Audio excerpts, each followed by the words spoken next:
বন্ধুরা, counting formula এক্সেলে কিভাবে use করতে হয় সেটা আজকে আমি তোমাদের শেখাবো। তো কাউন্টিং ফর্মুলা শেখানোর জন্য আমি তোমাদের দেখো এখানে একটা আমি ছোট ডাটা নিয়ে নিয়েছি। সেই ডাটার মধ্যে আমাদের আছে সিরিয়াল নাম্বার, টিম লিডার, কিছু প্রজেক্ট আছে এবং সেই প্রজেক্টের যে সেলস ভ্যালু, সেই সেলস ভ্যালুগুলো এখানে দেওয়া আছে। তো এই যে ডাটাটি আছে, এই ডাটা থেকে আমি বের করব যে আমার দেখতে পাচ্ছ কিছু ক্রাইটেরিয়া আমি এখানে রেখেছি, যে এখানে মেট্রো প্রজেক্ট কতগুলি আছে বা এখানে রোড প্রজেক্ট কতগুলি আছে। এরপরে আমি দুটো ক্রাইটেরিয়া রেখেছি যে এখানে এই যে ডাটাটি আছে, এই ডাটার মধ্যে এখানে কতগুলি মেট্রো প্রজেক্ট আছে যাদের সেলস ভ্যালু 1 লাখের বেশি। মানে এখানে যে আমাদের দেখতে পাচ্ছ প্রজেক্টটি আছে, এই প্রজেক্টে মেট্রো প্রজেক্ট আর রোড প্রজেক্ট দুটি প্রজেক্ট আছে। এই প্রজেক্টে যে মেট্রো প্রজেক্টটি আছে তাদের সেলস ভ্যালু কতগুলি এমন মেট্রো প্রজেক্ট আছে যাদের সেলস ভ্যালু 1 লাখের বেশি। বা সেকেন্ড আমরা ক্রাইটেরিয়া রেখেছি যে এখানে কতগুলি মেট্রো প্রজেক্ট আছে যাদের সেলস ভ্যালু 1 লাখের কম। তো আমরা এটা কিভাবে বের করব? এটা আমরা বের করব কাউন্টিং ফর্মুলার মাধ্যমে। তো আমি তোমাদের প্রথমে দেখাচ্ছি যে কিভাবে এই যে মেট্রো প্রজেক্টে যে কতগুলি মেট্রো প্রজেক্ট আছে এই প্রজেক্টের মধ্যে বা কতগুলি রোড প্রজেক্ট আছে এই যে আমাদের কলমের মধ্যে, সেটা আমি তোমাদের কাউন্ট করে আমি তোমাদের দেখাচ্ছি। তো এখানে দেখে নেব আমরা যে ফর্মুলাটা ইউজ করব সেটা হচ্ছে কাউন্টিং। তো ফর্মুলা ইউজ করার জন্য তোমরা যে সেলটিতে ফর্মুলা ইউজ করবে সেই সেলটিতে ক্লিক করে নেবে, সেখানে ইকুয়াল প্রেস করবে। ইকুয়াল প্রেস করার পরেই তোমরা যে কোনো ফর্মুলা ইউজ করতে পারবে। তো প্রথমে তোমরা ইকুয়াল প্রেস করে নেবে।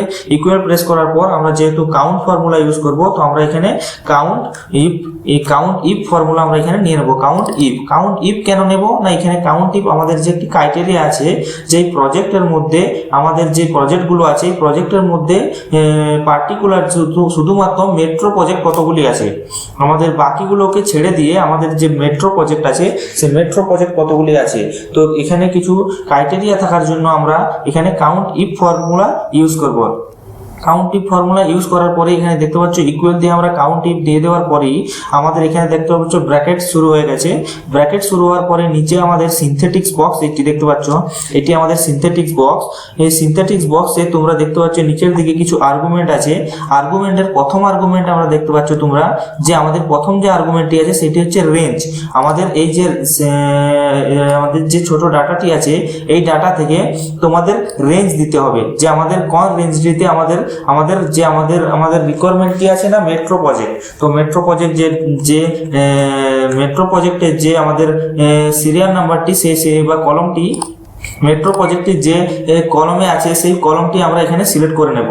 তো মেট্রো প্রজেক্ট দেখতে পাচ্ছ আমাদের এই প্রজেক্ট কলমের মধ্যে আমাদের মেট্রো প্রজেক্টটি আছে। সেক্ষেত্রে আমরা পুরো যে আছে পুরো কলমটিকে আমরা এখান থেকে সিলেক্ট করে নেব। ড্র্যাগ করে সিলেক্ট করে নেওয়ার পর আমরা এখানে কমা প্রেস করব। কমা প্রেস করলে আমাদের দেখতে পাচ্ছ প্রথম যে আর্গুমেন্টটি সেটি কমপ্লিট হয়ে গেছে, এখানে সেকেন্ড আর্গুমেন্টে পৌঁছে গেছে। এখানে আমাদের কি দরকার না ক্রাইটেরিয়া, এখানে দেখতে পাচ্ছ ওপেন হয়ে গেছে ক্রাইটেরিয়াতে আমাদের কি দরকার না মেট্রো। তো আমরা এখানে মেট্রোতে প্রেস করব। মেট্রোতে প্রেস করার পরেই আমরা এখানে এন্টার প্রেস করলে দেখতে পাবে আমাদের যে অ্যান্সারটি সেটি চলে এসছে। আমাদের এই প্রজেক্টের মধ্যে যে মেট্রো প্রজেক্ট আছে, মেট্রো প্রজেক্ট আমাদের আছে ছটি। এবার এরপরে আমরা দেখাবো যে এই প্রজেক্ট যে আছে এই প্রজেক্টের মধ্যে আমাদের রোড প্রজেক্ট যেটি আছে সেই রোড প্রজেক্ট কতগুলি আছে সেই একইভাবে আমরা বের করব। একইভাবে বের করার জন্য আমরা এখানে ইকুয়াল দেব। ইকুয়াল দেওয়ার পর আমরা কাউন্ট ইফ ফর্মুলা যেহেতু ইউজ করব এখানে লিখে নেব কাউন্ট ইফ লিখে নেওয়ার পরেই দেখতে পাচ্ছি এখানে কাউন্ট ইফ চলে এসছে। সেখানে আমরা ডবল ক্লিক করে নেব। ডবল ক্লিক করে নেওয়ার পরেই আমাদের যে সিনথেটিক বক্স, এটিকে বলে সিনথেটিক বক্স, এই বক্সটি ওপেন হয়ে যাওয়ার পরেই এখানে দেখো নিচের দিকে এখানে হাইলাইট হয়ে এসছে রেঞ্জ। তোমরা কোন রেঞ্জ থেকে এই আমাদের যে রিকোয়ারমেন্টটি সেটি আমরা বের করব, সেই রেঞ্জটিকে আমরা প্রথমে সিলেক্ট করে নাও। আমরা যেহেতু প্রজেক্ট রেঞ্জ থেকে আমরা বের করতে চাই যে আমাদের পার্টিকুলার রোড প্রজেক্ট কতগুলি আছে, সেক্ষেত্রে আমরা এই রোড প্রজেক্টের যে এই রেঞ্জটি সেই রেঞ্জটি সিলেক্ট করে নেব। রেঞ্জটি সিলেক্ট করে নেওয়ার পর আমরা কমা প্রেস করব। কমা প্রেস করলে দেখতে পারবে আমাদের সেকেন্ড আর্গুমেন্টে পৌঁছে গেছে। আমাদের রেঞ্জ আর্গুমেন্ট কমপ্লিট হয়ে যাবে যখনই কমা প্রেস করব। দ্বিতীয় নম্বর আর্গুমেন্টে কি আছে না ক্রাইটেরিয়া কি। আমাদের এখানে যেহেতু আমরা রোড কতগুলি আছে রোড প্রজেক্ট, সেক্ষেত্রে আমরা রোডে ক্লিক করব। বা তোমরা যদি রোড লিখেও নাও ডবল ইনভার্টেড কমা কমার মধ্যে, সেক্ষেত্রেও দেখতে পাচ্ছ আমি এখানে ডবল ইনভার্টেড কমার মধ্যে যদি রোড লিখে নিই, রোড লিখে নেওয়ার পরে আমি যদি এন্টার প্রেস করি দেখতে পাচ্ছ আমাদের অ্যান্সার কিন্তু একইভাবে চলে এসেছে। আমরা যদি লিখেও নিই বা আমরা যদি এখানে এটাকে আমরা ক্যান্সেল করে দিলাম, রোড লেখাটিকে ক্যান্সেল করে আমি যদি এখানে কোনো সেলে যেখানে রোড লেখা আছে এই প্রজেক্টের থেকেও আমরা নিতে পারি, বা এখানে আমি রোড লিখে নিয়েছি সেই লিখে নেওয়া থেকেও আমি যদি এখানে প্রেস করি, তো আমি যদি এন্টার প্রেস করি সেক্ষেত্রে দেখবে আমার অ্যান্সারটি ঠিক চলে এসেছে। এখানে 4টি আমাদের রোড প্রজেক্ট আছে আর এখানে আমাদের 6টি আমাদের মেট্রো প্রজেক্ট আছে। টোটাল হচ্ছে আমাদের 10টি টোটাল প্রজেক্ট আছে। আমরা যদি এখানে এভাবে ড্র্যাগ করে এখানে দেখে নিই, নিচের দিকে দেখতে পাবে কাউন্টও এখানে চলে এসেছে। এই কাউন্টও কিন্তু আমাদের 10 নম্বর দেখাচ্ছে যে আমাদের টোটাল প্রজেক্ট আছে 10টি। সেক্ষেত্রে আমাদের উত্তরটি সঠিক এসেছে। এর পরবর্তী ক্রাইটেরিয়াতে আমি তোমাদের দেখাবো যে কিভাবে এখান থেকে বের করবে যে কতগুলি মেট্রো প্রজেক্ট আছে যাদের সেলস ভ্যালু 1 লাখের বেশি। তো সেক্ষেত্রে আমরা এখানে কি ইউজ করব, এখানে তোমরা দেখতে পাচ্ছ এখানে আমাদের কিছু ক্রাইটেরিয়া আছে যেটি হচ্ছে মেট্রো প্রজেক্ট। মেট্রো প্রজেক্ট কটি আছে, একটি প্রথম ক্রাইটেরিয়া, সেকেন্ড ক্রাইটেরিয়া হচ্ছে আমাদের সেলস ভ্যালু এমন কতগুলি আছে যেগুলি 1 লাখের বেশি, এটি একটি সেকেন্ড ক্রাইটেরিয়া। এই ক্ষেত্রে দুটি ক্রাইটেরিয়া আমাদের ইউজ করতে হবে, সেই জন্য আমরা এখানে কাউন্ট ইফ ফর্মুলা ইউজ করব না, এখানে আমরা কাউন্ট ইফ ফর্মুলা ইউজ করব। কাউন্ট ইফের সাথে আরেকটা এক্সট্রা এস যোগ করব। তো তোমাদের আমি দেখাচ্ছি, এখানে তোমরা ইকুয়াল দেবে, ফর্মুলা ইউজ করার জন্য ইকুয়াল দিয়ে দিলাম। ইকুয়াল দেওয়ার পর কাউন্ট ইফ, এখানে কাউন্ট ইফ দিলে কাউন্ট ইফ ফর্মুলা দিলে আমাদের কাউন্ট কোয়ান্টিটি বের করবে যে এখানে কতগুলি প্রজেক্ট আছে শুধুমাত্র একটি রেঞ্জের মধ্যে থেকে। আমরা যদি কাউন্ট ইফ ফর্মুলা ইউজ করি সেক্ষেত্রে আমাদের দেখতে পাচ্ছ এখানে ক্রাইটেরিয়া রেঞ্জ 1, ক্রাইটেরিয়া রেঞ্জ 2, এইভাবে আমাদের যে কোনো দুটো বা তিনটে রেঞ্জ থেকে আমাদের উত্তর বের করে দেবে। তো আমাদের যেহেতু দরকার যে এই মেট্রো প্রজেক্টের যে প্রজেক্ট রেঞ্জ থেকে মেট্রোর মধ্যে যে কতগুলি সেলস ভ্যালু আছে এমন যেগুলির ভ্যালু 1 লাখের বেশি। তো আমরা এখানে কি এসছে দেখো, আমাদের আর্গুমেন্টে প্রথম আর্গুমেন্টে এসছে ক্রাইটেরিয়া রেঞ্জ 1 কি আমরা দেব না, এখানে আমরা দেব যে আমাদের এই মেট্রো যে প্রজেক্ট আছে সেই প্রজেক্টের রেঞ্জটি আমরা প্রথমে দিয়ে দেবো। এখানে তোমরা নিচে আর্গুমেন্টটি ভালো করে পড়ে নেবে, তাহলে তোমরা খুব সহজেই যে কোনো ফর্মুলা ইউজ করতে পারবে। এখানে জিজ্ঞেস করেছে দেখো ক্রাইটেরিয়া রেঞ্জ, আমার যে ক্রাইটেরিয়া রেঞ্জ হচ্ছে আমার প্রজেক্টের রেঞ্জ আমি দিয়ে দিলাম, সেখানে কমা দিলেই সেকেন্ড ক্রাইটেরিয়াতে চলে যাবে। দেখতে পাচ্ছ আর্গুমেন্টে চলে গেছে ক্রাইটেরিয়া, আমার ক্রাইটেরিয়া 1, আমার ক্রাইটেরিয়া 1 কি না, আমার এই রেঞ্জের মধ্যে আমার থাকতে হবে মেট্রো। তো আমি মেট্রোতে ক্লিক করে নিলাম, মেট্রোতে ক্লিক করার পর অ্যাগেন আমি কমা দিয়ে দিলেই সেটা পৌঁছে যাচ্ছে। দেখতে পাচ্ছ নেক্সট আর্গুমেন্টে যেটি হচ্ছে আমি দেবো ক্রাইটেরিয়া রেঞ্জ 2। ক্রাইটেরিয়া রেঞ্জ 2 এতে আমার কি থাকতে হবে না, এই সেলস ভ্যালু আমার থাকতে হবে 1 লাখের বেশি। তো সেই জন্য আমি সেলস ভ্যালুর যে আমি রেঞ্জটি সেটিকে সিলেক্ট করে নিলাম, যেহেতু রেঞ্জ জিজ্ঞেস করেছে ক্রাইটেরিয়া রেঞ্জ 2। এগেন আমি এখানে কমা দিয়ে দিলেই দেখতে পাচ্ছ আমার যে এগেন যে ক্রাইটেরিয়া 2 তে পৌঁছে গেছে, আর্গুমেন্ট যেটা আছে ক্রাইটেরিয়া 2 সেখানে পৌঁছে গেছে। সেখানে পৌঁছে যাওয়ার পর আমরা এখানে ক্রাইটেরিয়া 2 তে আমরা কি ইউজ করব, যে ভ্যালু থাকতে হবে 1 লাখের বেশি।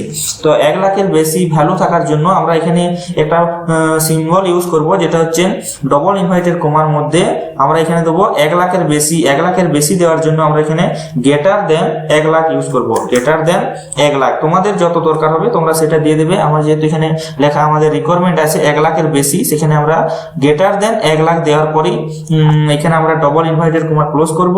এখানে ব্র্যাকেট ক্লোজ করার পরেই আমরা যদি এন্টার প্রেস করি দেখতে পাচ্ছ আমার কাছে ভ্যালু চলে এসছে। মোট 4টি এমন মেট্রো প্রজেক্ট আছে যাদের ভ্যালু সেলস ভ্যালু 1 লাখের বেশি। তো আমরা এটা ম্যানুয়ালি একবার কাউন্ট করে নেব, দেখে নিই। এখানে দেখতে পাচ্ছ টোটাল আমাদের মেট্রো প্রজেক্ট এখানে একটা আছে 81,000 যেটা 1 লাখের নিচে আছে। এখানে একটা আছে মেট্রো প্রজেক্ট 1,58,000 আছে। এখানে আছে 1,17,000, দুটো হয়ে গেল। এখানে 1,57,000, এখানে 1,02,000, 2,685 টাকা। এইভাবে দেখতে পাচ্ছ আমার কাছে টোটাল 4টে এমন মেট্রো প্রজেক্ট আছে যাদের ভ্যালু 1 লাখের বেশি। আর এখানে দেখতে পাচ্ছ দুটো এমন মেট্রো প্রজেক্ট আছে যাদের ভ্যালু 1 লাখের কম। এখানে 64,000 আছে, এখানে 81,000 আছে। তো টোটাল আমাদের মেট্রো প্রজেক্ট ছিল 6টা, তার মধ্যে 4টি আছে 1 লাখের বেশি আর দুটো আছে 1 লাখের কম। তো আমরা কিভাবে ফর্মুলাটা ইউজ করলাম তোমরা এখানে দেখে নিতে পারো। আমরা প্রথমে রেঞ্জ দিলাম, সেই রেঞ্জে ক্রাইটেরিয়া 1 দিলাম। ক্রাইটেরিয়া 1 দেওয়ার পর আমরা এখানে অ্যাগেন ক্রাইটেরিয়া রেঞ্জ 2 দিলাম, সেখানে আমরা গ্রেটার দেন 1 লাখ দিলাম। 1 লাখের বেশি আমাদের যে কোশ্চেন ছিল 1 লাখের বেশি, সেক্ষেত্রে আমরা এখানে 1 লাখের বেশি জন্য গ্রেটার দেন 1 লাখ দিলাম। এরপরে আমরা কি করব, যে 1 লাখের কম কতগুলি আছে, যেহেতু আমরা জানি যে উত্তর হবে 2, তো আমরা এই 2টি এখানে কি করে বের করব। আমার কাছে একটি ছোট ডাটা আছে, তাই এটি খুব সহজেই দেখা যাচ্ছে বা আমরা এখানে কাউন্ট করতে পারছি যে এখানে দুটি এমন মেট্রো প্রজেক্ট আছে যাদের ভ্যালু 1 লাখের কম। কিন্তু তোমার কাছে যদি একটি কোনো হিউজ ডাটা থাকে, সেই হিউজ ডাটা থেকে তোমরা এই সেম পদ্ধতিতে বা সেম ফর্মুলা ইউজ করে সেই ডাটা বের করে নিতে পারবে। তো আমি তোমাদের দেখাচ্ছি যে সেলস ভ্যালু 1 লাখের কম কিভাবে বের করবে। তো ইকুয়াল দেওয়ার পর আমরা দেখতে পাচ্ছ আমরা again count if formula use করব। কাউন্ট এখানে কাউন্ট ইফস এখানে চলে আসবে, দেখতে কাউন্ট লিখে দিলে এখানে চলে আসবে। কাউন্ট ইফস আমি ক্লিক করে নিলাম। अगेन আমরা ক্রাইটেরিয়া রেঞ্জ যেটা আছে সেই রেঞ্জ ইউজ করব। কোনটা না প্রজেক্ট, আমাদের প্রজেক্টের দরকার, যেহেতু আমাদের মেট্রো প্রজেক্ট দরকার, আমরা মেট্রো প্রজেক্টের জন্য আমরা রেঞ্জটা দিয়ে দিলাম। এই রেঞ্জে আমাদের মেট্রো প্রজেক্ট আছে, সেই জন্য আমরা রেঞ্জটা সিলেক্ট করে নিলাম। সিলেক্ট করার পর কমা দিয়ে দিলাম। কমা দেওয়ার পর ক্রাইটেরিয়া কি আছে না মেট্রো প্রজেক্ট থাকতে হবে, তো আমরা মেট্রো প্রজেক্টে ক্লিক করে নিলাম। ক্লিক করার পরে अगेन কমা দিলাম। এখানে জিজ্ঞেস করছে দেখো যে ক্রাইটেরিয়া রেঞ্জ 2, আমাদের ক্রাইটেরিয়া রেঞ্জ 2 তে আমরা কি দেবো না সেলস ভ্যালুর রেঞ্জ দিয়ে দেবো। সেলস ভ্যালুর রেঞ্জ দেওয়ার পর আমরা কমা দিয়ে দেবো। এরপরে আমাদের কি জিজ্ঞেস করছে না ক্রাইটেরিয়া 2, ক্রাইটেরিয়া 2 তে আমাদের কি থাকতে হবে না 1 লাখের কম। 1 লাখের কমের জন্য কি আমরা ইউজ করব, আগের বারে আমরা কি ইউজ করেছিলাম না গ্রেটার দেন 1 লাখ। এখানে আমরা কি ইউজ করব না ডবল ইনভার্টেড কমা দিয়ে এখানে লেস দেন 1 লাখ ইউজ করব। Less than 1 lakh, less than 1 lakh use করলেই তোমরা এখানে ডবল ইনভার্টেড কমা দিয়ে দেবে। ডবল ইনভার্টেড কমা দেওয়ার পর ব্র্যাকেট দিতেও পারো বা অটোমেটিক এক্সেল আমাদের ব্র্যাকেট নিয়ে নেবে। সেক্ষেত্রে আমরা ইন্টারপ্রেস করলেই দেখতে পাচ্ছ আমাদের ভ্যালু চলে এসছে, যে আমাদের কাছে টোটাল যে মেট্রো প্রজেক্ট আছে যার ভ্যালু 1 লাখের কম, তার উত্তরটি হচ্ছে 2টি, আর 1 লাখের বেশি আছে 4টি। তো টোটাল 4 আর 2 এর মধ্যে কত হলো 6। তো আমাদের কাউন্ট প্রজেক্টে আমরা যে প্রজেক্ট কাউন্ট করেছিলাম মেট্রো প্রজেক্ট কটি আছে 6টি, তার মধ্যে 4টি হচ্ছে 1 লাখের বেশি আর 2টি হচ্ছে আমাদের 1 লাখের কম। তো তোমরা বুঝতে পারলে যে কিভাবে কাউন্ট ইফ ফর্মুলা ইউজ করতে হয়। এই কাউন্ট ইফ ফর্মুলা ইউজ করে তোমরা যে কোনো হিউজ ডাটা থেকে এই সেম পদ্ধতিতে যে কোনো প্রজেক্ট হোক বা তোমাদের যে কোনো রিকোয়ারমেন্ট হোক তোমরা খুব সহজেই সেটা বের করে নিতে পারবে। তো ধন্যবাদ বন্ধুরা, থ্যাংক ইউ।